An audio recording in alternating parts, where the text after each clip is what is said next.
right, we are live. Let's let this video connect so we can get the link and share it in our community. And by the way, if you are an entrepreneur or a small business owner and you are struggling and spinning your wheels to make it to your first six figures in business, we have a free community for you and you need to be a part of it. That community is at shaycannon.info/group. You need to be in there. We do all kinds of great things like free trainings, discounts on paid things.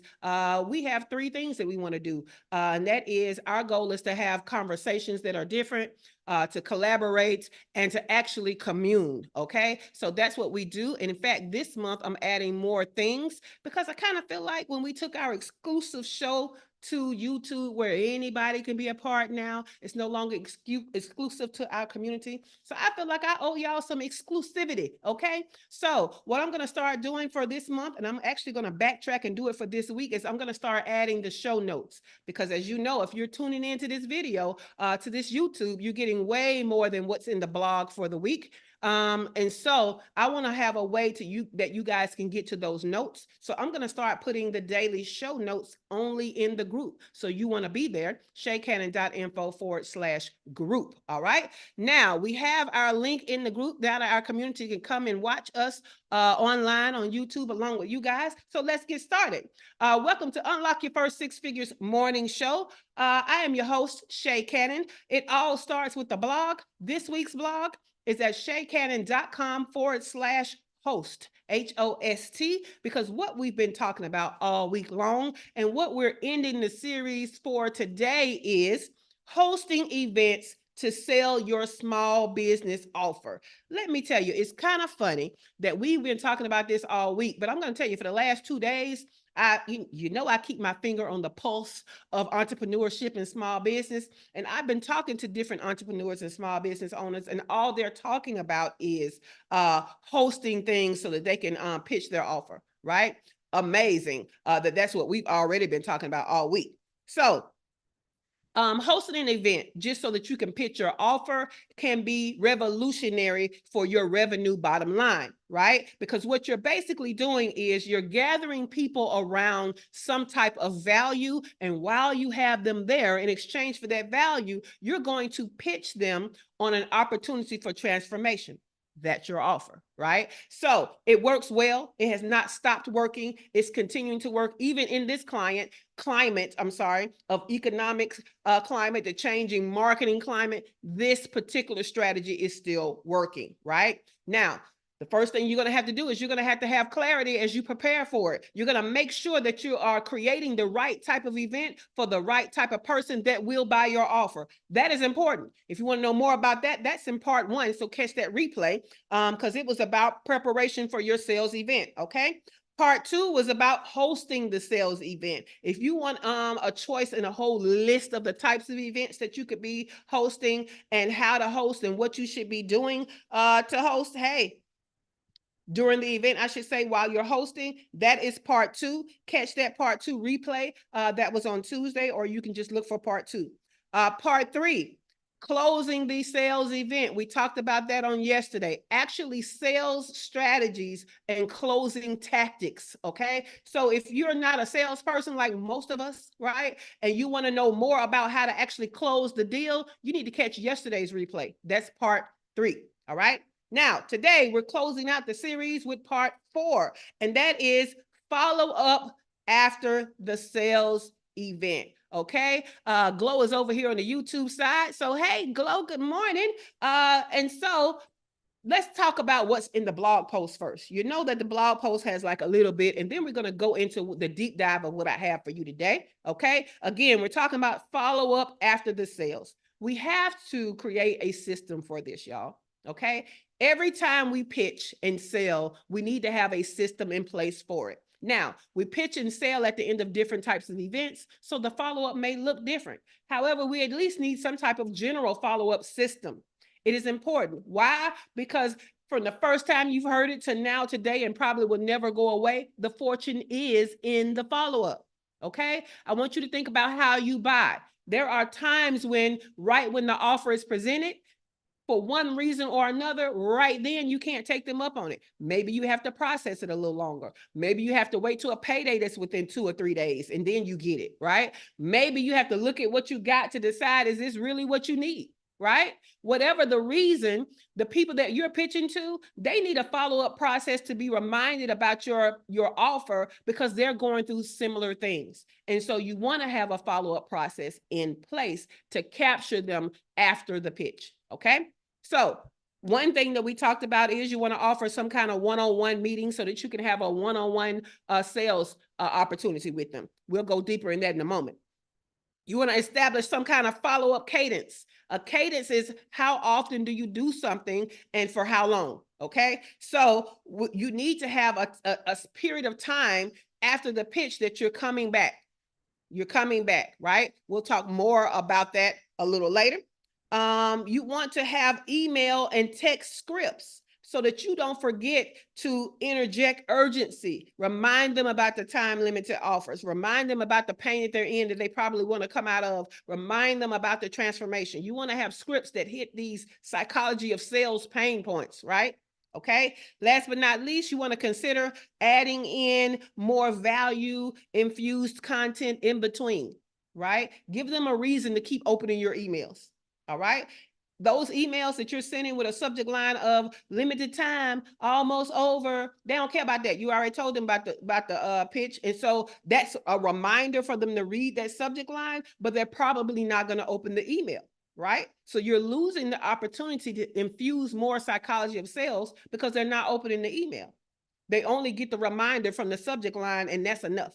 So we want to use, and we're getting into the extra stuff now. We want to use email subject lines that offer more value to get them to open the email. And then after the value that we answer for them that matches that subject line, we then remind them about that pitch and get them out of, let me help you out of pain, right? Let me help you to the dream transformation. I don't want you to miss these bonuses. They're awesome. They may not come back again, right? But your email subject line, y'all can't be lazy. It can't be 3 days to the deadline. No, that's not enough. Your email subject lines for your follow-up emails and text messages should hint at what value you have for them so that they open it and you can do your whole little pitch. Okay. So that was a lot on that one. That's not in the blog. So let's go back up, right? Let's talk about your process of possibly using this one-on-one opportunity to get them to go from one to many, you talking to a group to talking to individuals so that you can close them individually, okay? Let me tell you some things that you can use. You can use a Ask Me Anything, right? As a free gift. Hey, talking to the group, I want to offer you a Ask Me Anything. In your email sequences, in there about 3 emails deep, you can offer an Ask Me Anything or something like that. We're going to get to that in a moment. But Ask Me Anything. What that means is they get one question, they get to ask you one question and you only give one answer, okay?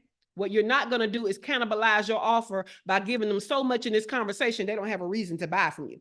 That's not what we're doing, okay? So they're going to ask one question that is coming from their limited point of view, and I want you to only answer that question the way that they asked it. Don't be trying to teach them the question they should have asked. None of that. You answer the question as asked. Now, you use the information that you know of what they should have asked to help them to understand they need your offer, right? Okay. Another way to do it, you can offer a free strategy. It's not too different from Ask Me Anything, but you ask them what's their one obstacle and you give them one strategy for it. Okay. One obstacle, one strategy. We're not doing a whole strategy session. All right. A free assessment. People love to be assessed freely. Okay. So you can offer a free assessment as the one-on-one. If an assessment is a part of the presentation that you gave to pitch, then you can offer an assessment review. Okay, so let's go back over that without the stories, okay? Ask Me Anything, one question, one answer. Free strategy, one obstacle, one strategy. A free assessment review. These are different ways that you can offer a one-on-one. This one-on-one should be no more than about 20 to 30 minutes, y'all. because you're going to get through that part of it. That's their value. And you're going to go into your pitch and see, is it right for them? You're going to start asking your sales questions that you already did in part 1, right? And we're going to get the sales conversation rolling so that we can close the deal. All right. So hopefully you got all that. Now let's talk about this cadence, right? That's how often are you going to remind them in the follow-up, and then how long is the follow-up duration going to be? I'm going to tell you, your follow-up should be at least, depending on, well, I'm going to tell you this. If you have had a sales event, right? First of all, you've probably, if you were strategic, situated that sales event around a time that most people get paid, right? So if you have done it on a Wednesday, that is fine, but you need to extend that follow-up sequence all the way to the following Monday, because we want to get that weekend in there, because a lot of people get paid on Friday, right? If you have it on the weekend, we still extend to Monday, but that's fewer days because you already started on Friday. But we want to encapsulate that weekend and give them a deadline, right? Now, another thing that you want to be doing, you want to be holding sales events either around the 1st of the month or around the 15th of the month. Why? Because you also have people that get paid on the 1st and the 15th, right? So we're going to be strategic about when we hold our events, and depending on when we hold it, it's going to depend on how long the follow-up is going to be, okay? Awesome. Hope you got that down. Now, let me give you a example series of emails, okay? You might want to remind them of the offer. Okay, that's one. And then you come back and you give them some value, and then you remind them of the offer again. Then you give them value that specifically presses their pain points really, really hard to motivate them towards the transformation, and remind them about the offer. Okay. Then we want to have an email that has urgency, remind them about the time limited things about the offer, the bonuses or whatever is happening, right? Then we want to come back, have another email that is going to be nurturing, give them more value, remind them about the offer, okay? Then we're going to say, hey, you know, did you take me up on the one-on-one opportunity? Okay. And last but not least, if we feel like after our little series didn't work, that's when we introduce our down sell as our last email. Okay. And then the last thing that you're going to do is then make sure that they are on the main list so that they are getting nurtured like everybody else at this point.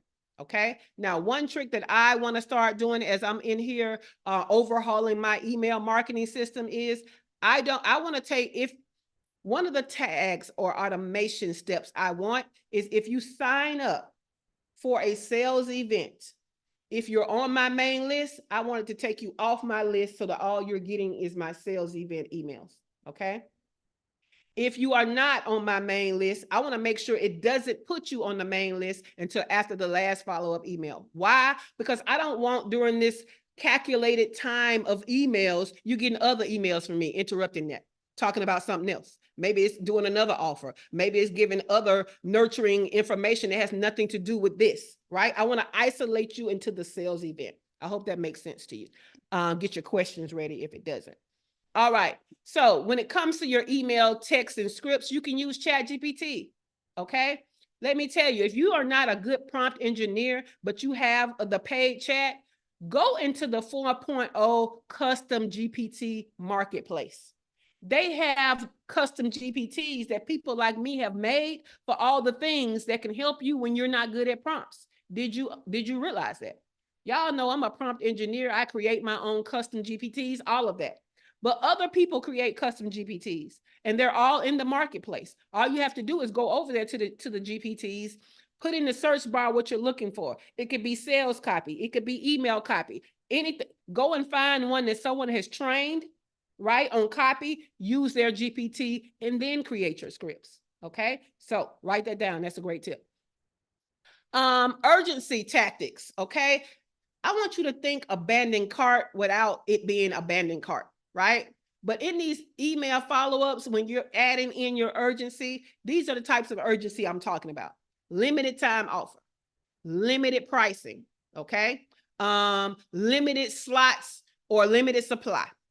You can get in by this date if you buy now. You can get results by this time if you invest now. Things like that are examples of urgency. Okay. Now, again, you can go to ChatGPT and have it give you a whole line of psychology of sales urgency. You can go to the we have a blog post on my website about marketing words that you can use. If you go to shaycannon.com, you can search for marketing words and that blog post will pop up. The last but not least, I want you to think funnel, right? How do we keep well, you know what? I don't want you to think funnel. I want you to think pipeline, because funnel is such a word that everybody uses for a lot of things. It gets confusing. Let's use the word pipeline. Okay. I want you to think of a pipeline. How do we keep going with them in our follow-up? Okay. Think about it like that. If you have a product, you know about an abandoned cart series. But us with services, we don't think abandoned cart because most likely we're talking to people live. But abandoned cart is simply they didn't buy now. How do we keep talking to them to keep them buying? That's all your follow-up is. Okay. So I want you to think about what valuable content along the lines of what you're offering can give us another chance to continue the conversation, to increase the like, know, and trust, so that we can repitch again. That's all follow-up is. Okay. So let's pull up our YouTube. Make sure nothing's going on over there. Nothing. We still see Glow over there. I see Dr. Tachi is on YouTube and here in studio. Awesome. So Dr. Tachi, these follow-up strategies that I have given you, which one is going to be the one you need to implement as soon as possible? The value-laden content. Yes, I love that. That's a good one.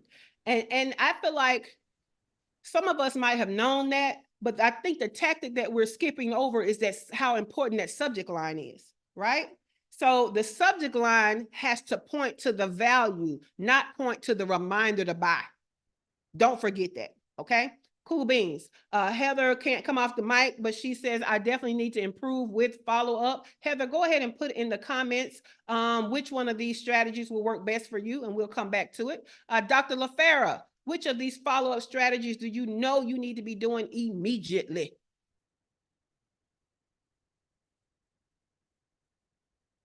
You see that open air, Dr. LaFera? This why right here. We're gonna go ahead and go to Dewana and come back to you. So Dewana, which one of these follow-up strategies do you need to be implementing immediately? Good morning.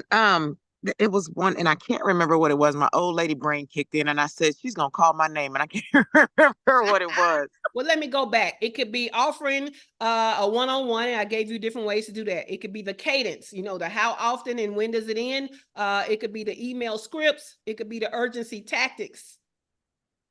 No, it wasn't. It was earlier. Darn, what? I can't remember. So it was in the actual blog post? It was like number 3 or number 4. Gotcha. So it was offering value in a one-on-one, establishing a follow-up cadence, employing email and text scripts, considering sending value-laden content. It was kind of the same thing. That was actually it right there. That one right there. Mm-hmm. All right, cool beans. So you just need to realize how to add value. But again, just make sure that value is connected to the offer, right? Because we're doing everything in support of the offer and the person to buy. Thank you for that, Dewana. Dr. You're welcome. LaFera, I see you're ready. Thank you for running across the room or whatever you had to do. Thank you. Yes, I did. I had to sprint over there from the toaster. So, value-laden content for me.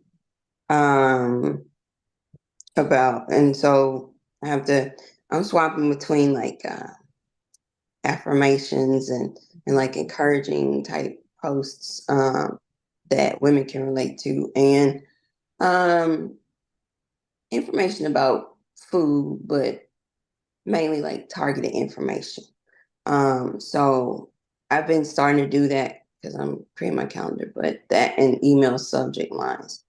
And I like the custom GPTs for emails you said. So I'll go look at some of those and see what they say.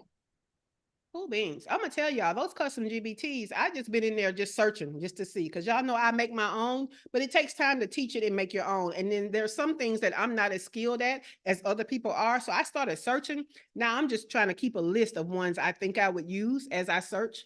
So yeah, I think that's worth it. Big time, big time. All right, let's go to Miss Shawana Kennedy. Which of these follow-up strategies do you know you need to implement immediately? Well, let me clear my throat. Well, with the current business, I'm building that email list. So to have that cadence going on, one of the things that I do have is when they sign up, they get 4 emails that allow me to utilize video visibility in the email. One of the things though, when I heard you immediately say to ask me anything, that is something that even though it's not in an email, I need to be asking in the group or just starting to put that out there in general. So that's one thing that I wrote down right away that I said I am going to lean into that, to ask me anything, but we already know it's one question, one answer. So that's what I immediately wrote down for me. Love it. Now, remember, we had a conversation yesterday that, the free calls and free consultations don't work on their own right now in this current climate, but they do work well after they've spent some time with you in a sales event, right? And after they've gotten some nurturing emails, they do work well or better then, right? So I don't want people to feel like we're contradicting ourselves. Instead of just saying, hey, at the one quick social post saying, hey, I got a free consultation for you. That doesn't work as well anymore during this current climate. But when you have a sales event and you spent time with them during this sales event, and then you have it a part of your follow-up emails down toward the end of that follow-up cadence, it works better there, right? So you offer it as a part of a free gift on the sales event, but then you remind them of it later in the email sequence, and it works better that way. Okay. Let's go to what is Heather saying? Heather said, I need to have better cadence and subject lines. The scripts would help. I offer a free gift for folks who stay the whole webinar. Would the one-on-one work for that? It definitely will. You answered, never mind. Yes, definitely. It definitely will. All right. Dr. Toya, which of these follow-up strategies would work well for you with the things that you're already doing that you know you need to implement immediately? I don't remember which one this fell under. It might have been under Cadence, but when you talked about once you get the people in the pipeline, I don't separate. Like if someone enters my list from an event, they also then enter my general list. So they're getting the general emails as well as whatever the sequence is from that list. And so I think pausing that general email sequence until they're finished with whatever the offer or that is going to be really, really helpful. Yes. And let me tell you where I got that from, because all of our little email marketing gurus or whatever, nobody ever said anything about that. I don't even know if they're doing that or not. But where I got it from is there have been many times I have been on somebody's list, right? I'm attending one of their sales events. And so when I get an email from them, I needed to be about this event. I really don't have time for them to catch my attention for anything else. So when they start catching my attention for other stuff, I stop looking.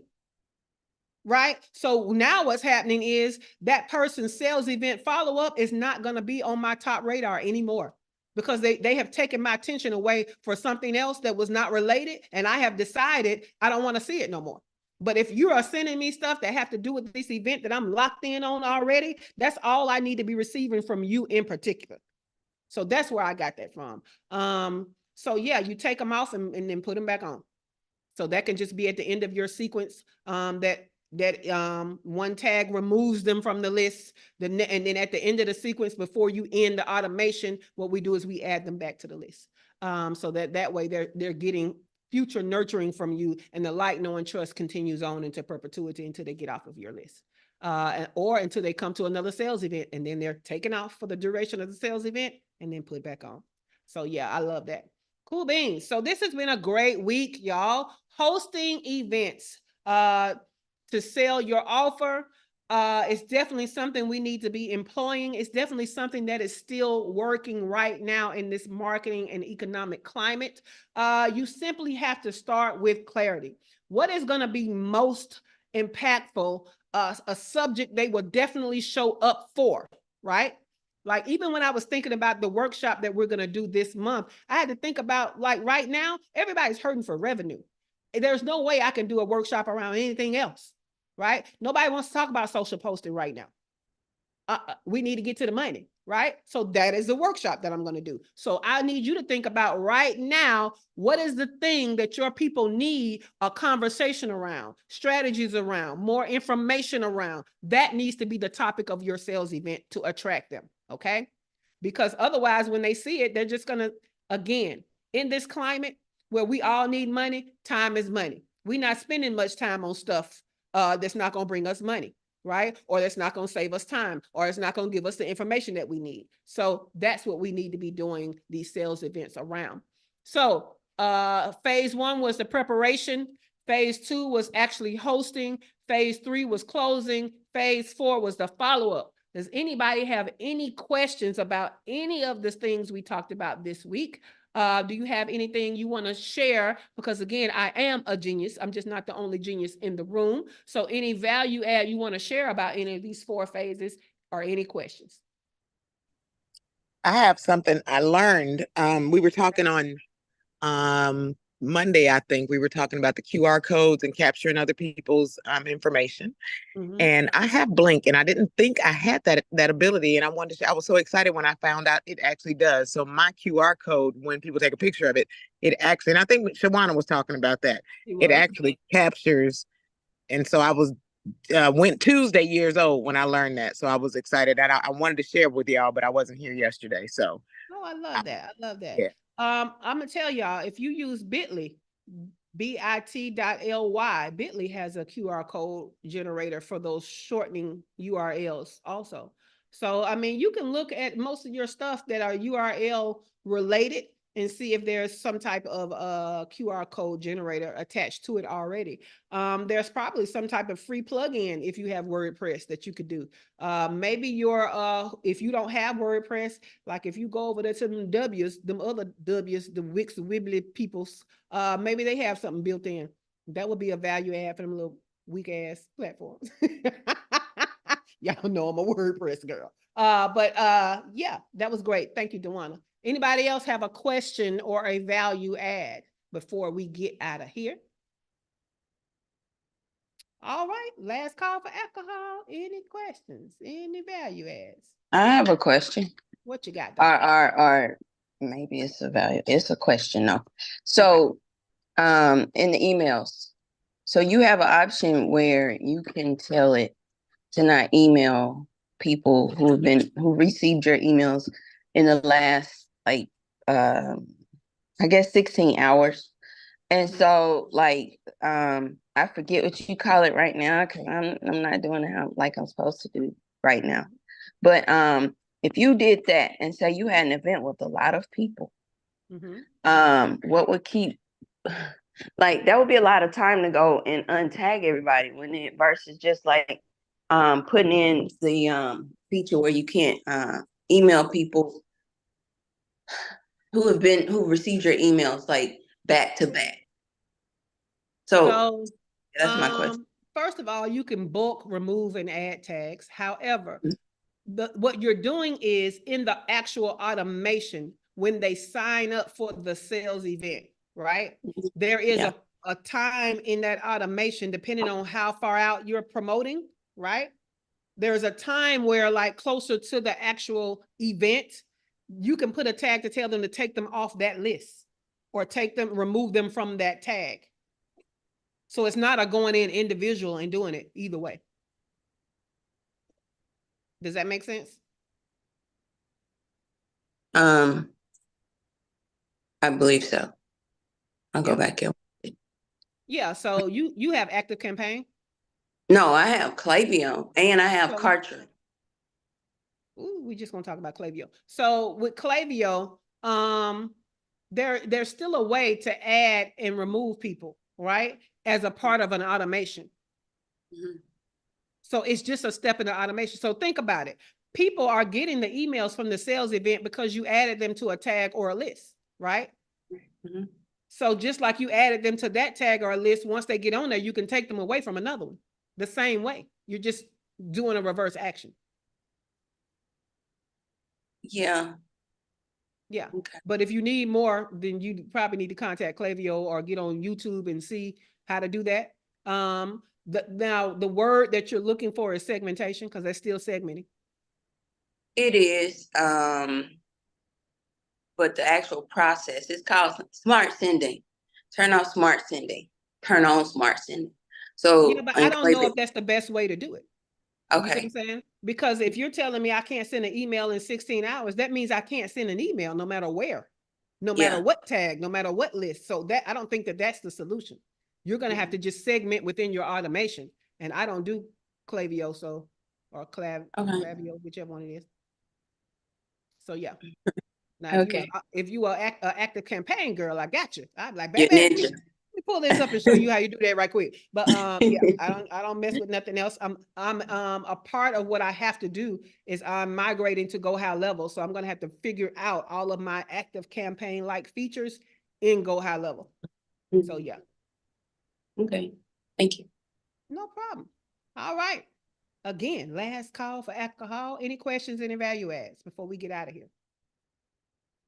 All right. Well, you guys have an amazing day and an amazing weekend. We'll be back next week with more information that is transformational for your business growth.